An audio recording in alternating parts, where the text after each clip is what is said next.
प्रेम से बोली शिव शंकर भगवान की। महादेव के कथा बा अब पावन कथा हो जे कथा के मन लगा के ध्यान लगा के सुनेला ओकर नैया भाव सागर से पार हो जाला। संक्षिप्त में कथा रहा सबके सुना रहल बानी। बात तो बेरा के बा जौना बेरा भगवान शिव के बरियात राजा हिमांचल जी के नगर की ओर प्रवेश कैले बा। जब नगर के लोग देखलस कल दादा हो दादा यही बरियाती में भूत पिचास बैताल हाकनी डाकनी पिचासनी सांप गोजर बिढ़नी हाडा ये बरियाती जब न गांव में जाई ओ गांव के लोग रही आ कि ना रही एक और कौनो गारंटी। बरियात जाते जाते जब राजा हिमांचल जी के फुलवारी में पहुंचल महादेव जी कहनी बसहा जी से कि बसहा जी इस ससुर के बगीचा हो ससुरार के फुलवारी हो इम रौरो को चोरे खाए के बतो जाके चोर खा ले। आज जब बसहा जी का आदेश मिलल तब फुलवारी में जाके चोरत नहीं खान खात नहीं खान लगले फुलवरिया के उजारे लगले बगिए के ढाहे। राजा हिमांचल जी के मालिन हाथ में बांस के चंगेली लेके चलल बारी। राजा के घरे शादी बा फूल देवे के बा। आज जो मलिनिया बोगिया के दासा देखल गुजरी हई बाग के दासा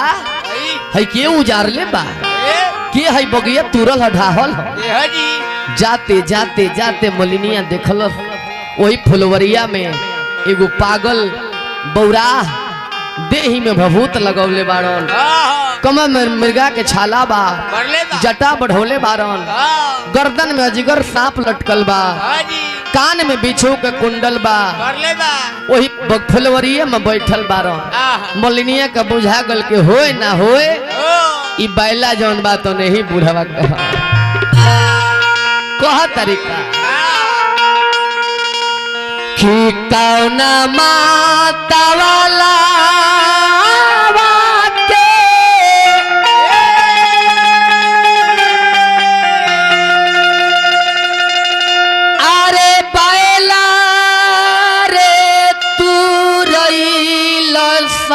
हरिहर जुलूम कल की का जाने कौना मत वाला कई बोल तुराइल बा पूरा बगिए ढाई दिहले कि कौना माता वाला के अरे बैला रे तू रइल हरिहर जुलूम कैला कि दिहल साजू अरे हे बगिया के उजा तो हरिहर जुलूम कैला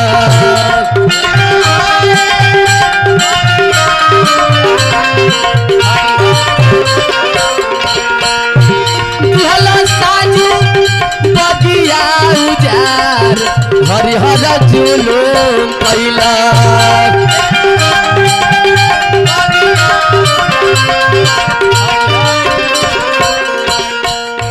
कौना माता वाला कौना माता वाला कौना माता वाला कौना माता वाला वाटे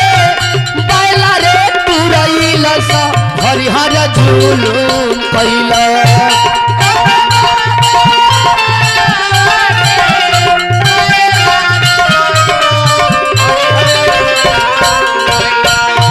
कौना माता वाला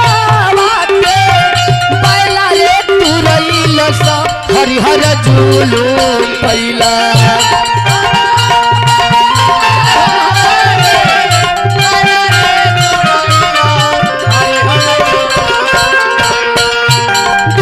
साजू बगिया हरिहर जुलूम कैला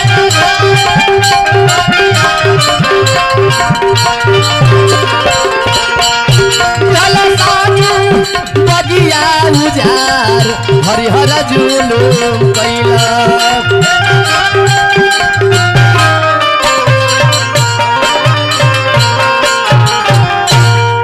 मलिनिया जाते जाते जाते देखलस जब मलिनिया के बुझा गल की बैला हे बुढ़वा के ह मालिन क्रोध से लाल भइल बाड़ी आ जौन बांस के चंगेली ले रहली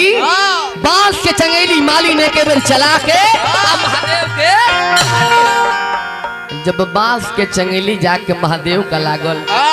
महादेव ऐसा नरभंगी बौरा देवता कले के हाय हाय पूरा दुनिया हमरा पर भांग चढ़ावेला धतूर चढ़ावेला बेलपत्र चढ़ावेला अही मालिन कैसन प्रेमी बारी कि फुलवा के डलिए हमरा पर चढ़ा महादेव के कृपा भई बांस के चंगेली जब रहे तो सोना के हो गई अब सोना तो गोपाल जी बड़ा ड्रामा बढ़ा दे मलिनिया सोना बनवा के अपना नगर में चलल ए काकी ए लगन भाई बो अरे चलो हो चलो बगिया में लोग पूछल काहे पगलाइल बाड़ी रे चलो ना अरे कारखाना आइल बा चलो सोना बनवा लो कारखाना आइल बा वो चलो सोना बनवा लो सोना बनवा लो हो सोना बनवा लो सोना बनवा लो हो सोना बनवा लो कहावा अरे बगिया में साधु अरे बगिया में साधु अरे मतवाला रे आइल बा बगिया में साधु मतवाला आइल बा चलो सोना बनवा लो कारखाना आइल बा चलो सोना बनवा लो कारखाना आइल बा चलो सोना बनवा लो अब गांव भर के लोग अपन अपन ओखर मूसर सिलवट लोढ़ा लेके चलल राजा हिमांचल जी के फुलवारी में सोना बनवावे बसहा बोल कहले कि महादेव एगो मालिन के सोना देनी हो गांव भर के लोग आओ तो खरी मुसर लेके दिन कतना लोग के सोना देव महादेव कहले कि हम महादेव हई हमरा लगे सब चीज के जुगाड़ बा महादेव अपना झोड़ी में से भभूत निकाल के एक बार फूकले महादेव के पार्टी हरा बिरहनी सब लोग जाके गांव भर के लोग के भर दे सोना दिले बा गांव भर के लोग सोना लेके तबाइल बा अब महादेव के बारात राजा हिमांचल जी के द्वारे पे आइल बा मैना रानी आरती के थाल सजा के खार बारी हमारा बेटी के दुल्हा महादेव आ रहल बाड़न दामाद के परिचय बा आज जब मैना रानी देखली कि हैसन सुंदर बेटी पार्वती के दुल्हा पागल बौरा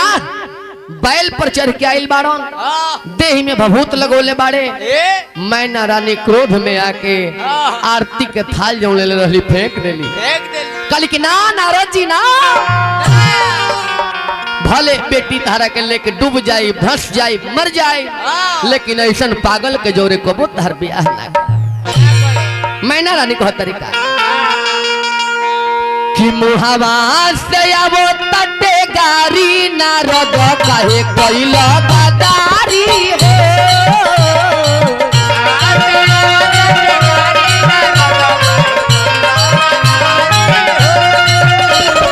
मुहावा से आवो तटे गारी नारद काहे कोइला गदारी हो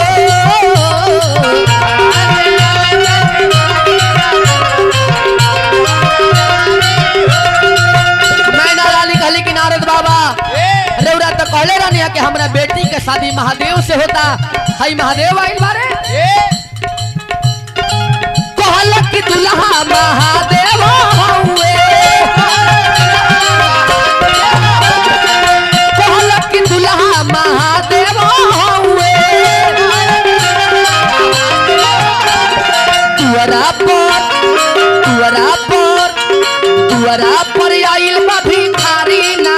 कहे कोई गद्दारी हो।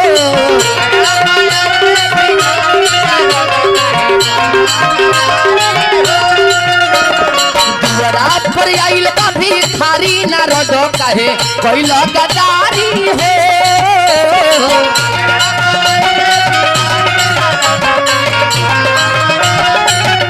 मैना रानी काली की नारद बाबा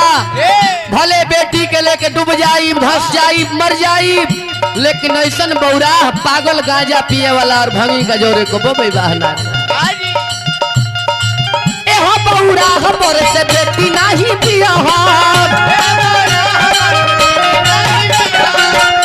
बौरा हमर से बेटी नहीं पिया भले बेटी भले बेटी भले बेटी रही है कुंवारी नारद कहे कोई गद्दारी हो।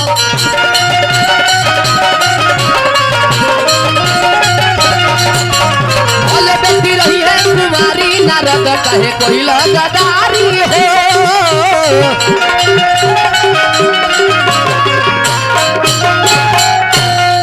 नारद बाबा जब इतना बात सुननी कहली कि मैना रानी रौरा अनेर चिंता कइले बानी रौरा जकरा के बौरा कहतानी जकरा के पागल कहतानी ई पागल ना हवे ई दुनिया के मालिक देवाधिदेव महादेव हवे। नारद बाबा कहने की मैना रानी आरे छोरी मैना रानी जी पूरा शिव विवाह के केसट में हमारे गुरुजी के यह सबसे सुपर हिट गीत रहे ए गोपाल बाबू। आरे छोरी मैना रानी जी मन के गलानी अपना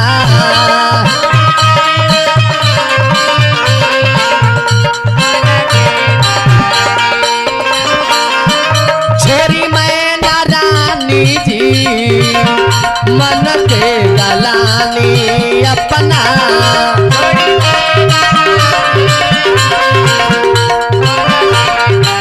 नारद बाबा कहनी कि मैना रानी रौरा जकरा के पागल कहतानी ई पागल ना हवे बौराह ना हवे ई दुनिया के मालिक देवाधिदेव नीलकंठ महादेव हवे कहता रौरा देवो में महादेवा हवे भोला दानी जी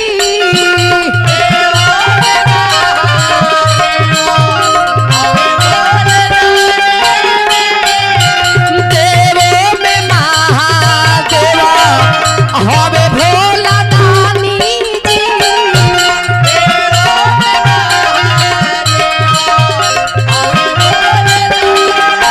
देवों में महादेव हवे भोला दानी जी ई तो भोला दानी हइले हवे आ रौरा जकरा का अपन बेटी कहतानी उरा और बेटी ना हई ई जानता ने के हई कि आरे बबुनी तोहार रे बारी बबुनी तोहार बारी बबुनी तोहार बारी आ तो भवानी जी मन के गलानी अपना छोरी मैना रानी जी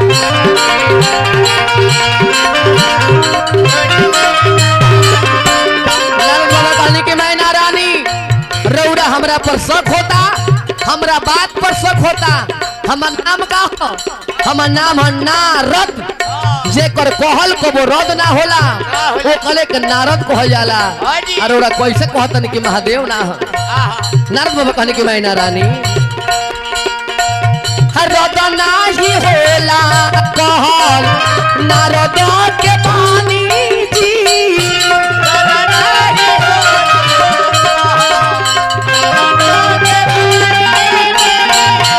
रद नाही होला कहल नारद के पानी जी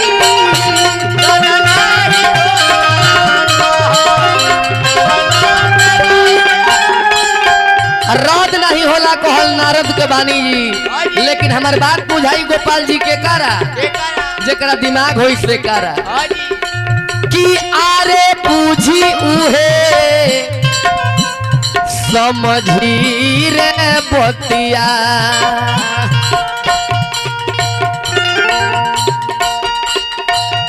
बुझी उहे समझी बतिया बुझी उहे समझी बतिया आरे जे होई ज्ञानी जी मन के गलानी अपना छोरी मैं नारानी जी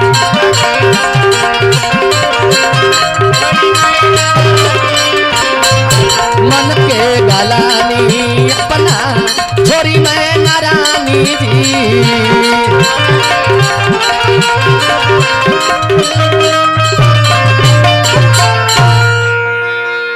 नारद बाबा बार बार समझावता नहीं मैं नारायणी मानत नहीं खी तब ऐजा माता पार्वती स्वयं महादेव से आग्रह कैली कि महादेव जी अपन रूप तनी बदली न त नैहर के लोग अब रौरा के पतियात नहीं चिरौरी कैला पर महादेव जी अपना रूप के परिवर्तित कैले बाड़न अब उहे दुल्हा बूढ़ नहीं खन बाबा नया जवान 16 वर्ष के छोकरा बन गइल बा आ तब मैना रानी परिछले बाड़ी समधि मिलान क बरात जनवासा में गइल बा हजामिन धुरछक के पानी लेके गइली आ तब ओनिया से जब लड़की के नहवावन हो जाला और ससुर जी के लड़का भसुर जी आंगन में गुरहथी खातिर आइले ए जे हमने के घर के सखी लोग आवेली रीड बढ़ा दे को मास्टर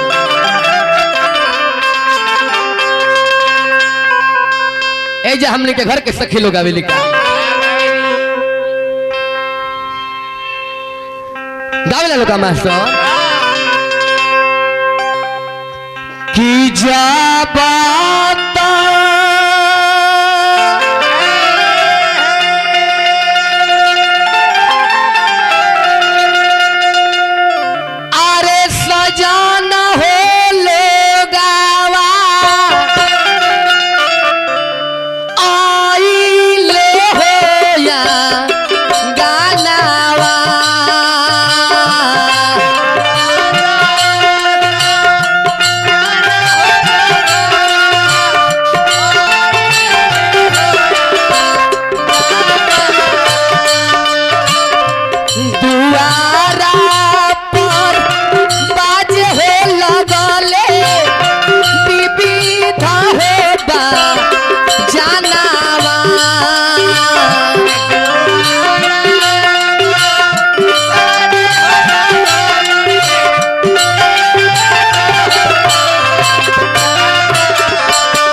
जमाई पार्वती के गुरहथी हो रहल बा एजा समधी समधी से सवाल करेलन सखी लोग अपना शब्द में गावे लगा काथी एखी लवनिए समाधि काथी होपी यावानी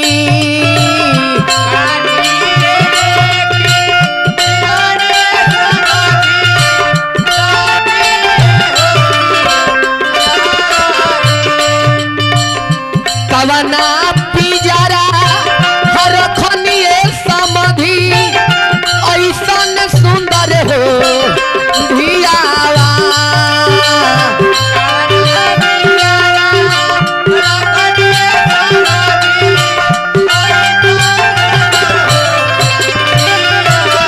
धन है महादेव इरा और कथा होता जहाँ तक लोग पूरा भोजपुरिया समाज और कथा सुनता महादेव कैसन कृपा होखो कि पूरा भोजपुरी समाज जे भी सुनता देखता जानता सब लोग हमेशा चमकत रहो दमकत रहो गुलाब के फूल नियन गम गम गम कत रहो तब सखी लोग आवे लगा खोआवे खी लवनिए समाधि दूधावे होती यावानी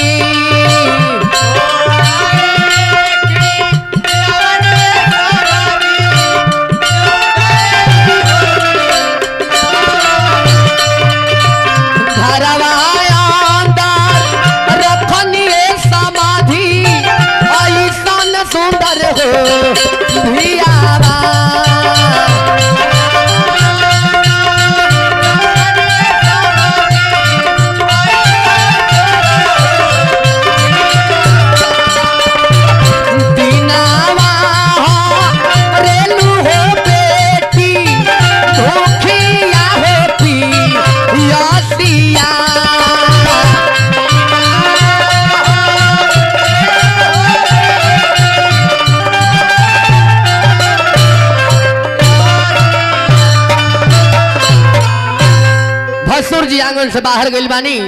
भगवान शिव आंगन में आईनी, धोती पहनावल गइल, भावर घुमावल गइल, अनेकों विधि भइला के बाद अंत में राजा हिमांचल जी महाराज दानों में दान, महादान, कन्यादान करे खातिर राजा हिमांचल जी अपना बेटी पार्वती के जंघा पर बैठौले बानी। आ कन्यादान जो न मेरा होखे लागेला, बेटी जब अपना बाप के जंघा पर बैठ के झर झर रोए लागेली तब बाप के करेजा फाट जाला। बाबूजी के पहले जवाब ना जुरे, बाप झर झर रोए ले कहले कि का करबू बेटी, यह दुनिया का नियम बा। 20 बरिस जौना बेटी के अपना आंगन में पाल पोस के सयान कइला, समय आइला पर मिनट भर में वो बेटी के दान दे के आ दूसरा घरे भेज देवे के पड़े। बेटी रोएली आ सखी लोग मंगल गावेला कैसे,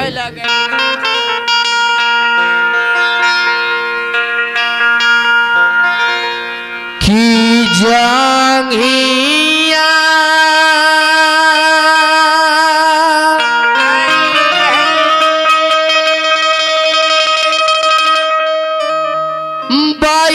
बैठवले हो पापा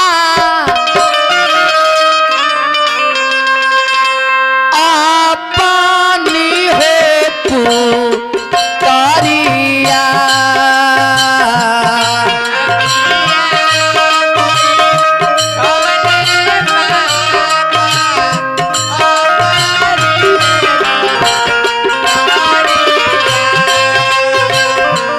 रोवेली पार्वती हो बेटी, नैना ढार से हो लोरावा,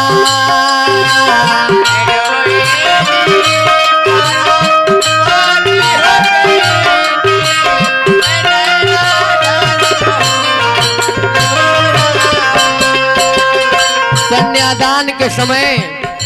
जब बेटी अपना बाप के जंघा पर बैठ के झर रोए लागेली तब बाप के करेजा फट जाला।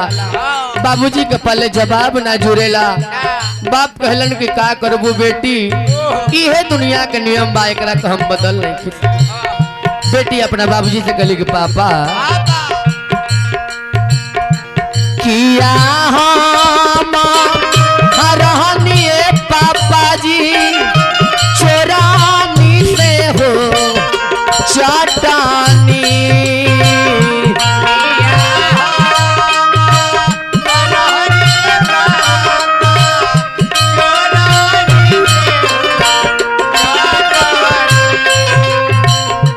किया हम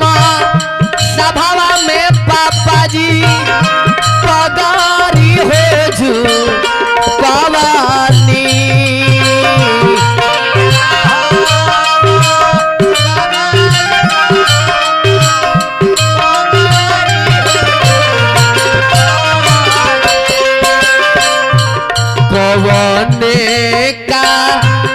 नवाए पापा धियावा के हो ते जानी,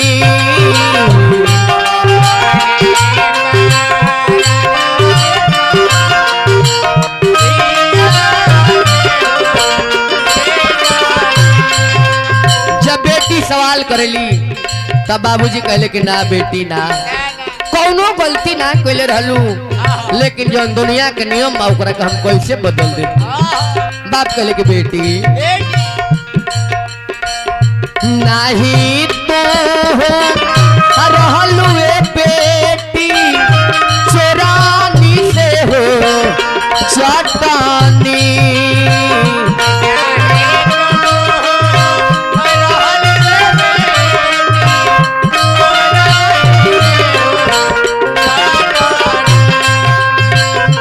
नहीं हमारो सभावा में बेटी पगारी हो जू पवालू,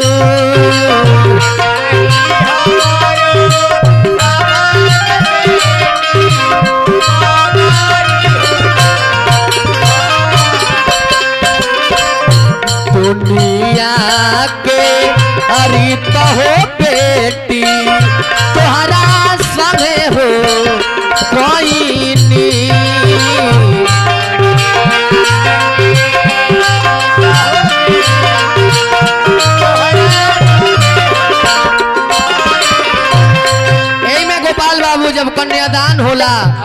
हमनी के घर के सखी लोग ऐसा ऐसा गीत गावेली कि सुन के करेजा फाट जाला। ए में बेटी अपना बाप से सवाल कर ली कि पापा कि अरे पापा मोरे पापा नीमन पापा सुंदर पापा अच्छा पापा पापा जी हो हमार कि अरे पापा काबा ना हो नगरिया जुआबा खेलानी त हमारा के हार बहनी हो।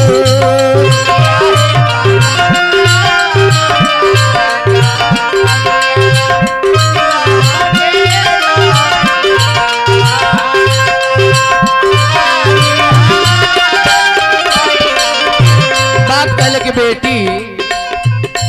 कि यारे बेटी मोड़ो बेटी नीमन बेटी सुंदर बेटी अच्छा बेटी बेटिया हो हमार कि यारे बेटी शिवा का हो नगरिया जुआबा खेलानी तोहा के हार बहनी हो।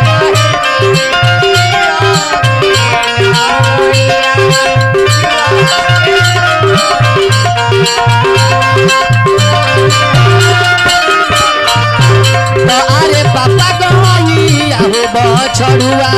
काहे नारानी त हम रे के हार बहनी हो।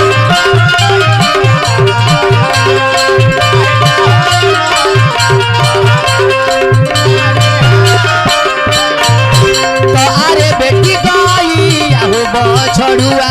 घर के लक्ष्मी त तू ही बेटी बहुनावा रहलू हो।